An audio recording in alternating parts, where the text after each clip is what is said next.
Okay, so we're going to start the nervous system, and what you're looking at is Ramon Cajal. He's considered the father of neuroscience, and he took his interest in nerves and the nervous system, and he translated into art. And some of you are art-minded and art-oriented, and if you ever see a really pretty sketch of the nervous system, chances are it is that he was the one that drew it. And so here's his sketch of the hippocampus. There's some really neat-looking art pieces by him that depict just different areas of the nervous system.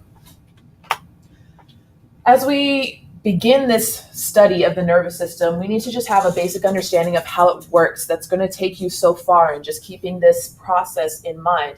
It's like a computer. You have to have input, you process it, and then you have output. And so that's how we're going to divide this study, is looking at how we first obtain sensory input with our sense organs, our eyes, our ears, our nose, our mouth.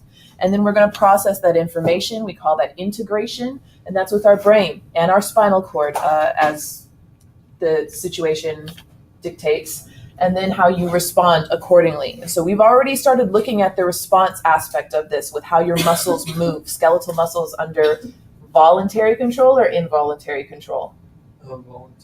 Voluntary. You have to control that. So your brain is sending the signal. And there's going to be other aspects of your body that respond by involuntary control, but they're still receiving input from the nervous system. So we'll look at that with the autonomic nervous system, which those things just kind of happen automatically, like as your heart rate increases or decreases depending on the situation. So you're coming in to take the test, and all of a sudden you're sweating and breathing harder, and your nervous system is messing with you. So that's the basic functions of our nervous system. Does this scare you? Supposed to, a little bit. You're going to be able to draw this yourself in hopefully a week. And so we are looking at just the organization of the nervous system. So we're first going to divide into central nervous system versus the peripheral nervous system. Central nervous system is probably something you're already familiar with. What is it? Brain and spinal cord, as opposed to the peripheral nervous system. Periphery means on the outside, and so it's all the nerves that are involved. You're going to have nerves that are sending messages in, nerves that take messages away. And there's some details that go with that, but it's going to be a piece of cake for you.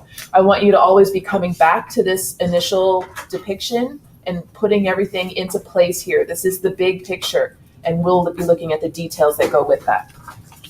Okay. Central nervous system, brain and spinal cord, it's going to integrate and control everything that's going on in your body. And peripheral nervous system, it consists of both spinal nerves and cranial nerves, and it's going to allow for the relay of signals between your central nervous system and the rest of your body. The peripheral nervous system itself is divided into both the sensory and the motor regions. And so sensory, like I said, is picking up the signal, sending it to the nervous system, whereas the motor division, that's where your muscles get involved and allow for actual movement to take place. We'll discuss the various subdivisions of the motor nervous system, where you have voluntary control versus involuntary control with the autonomic nervous system. And just before we go, I just want to see how much you know. So which branch of the nervous system allows you to do a backflip?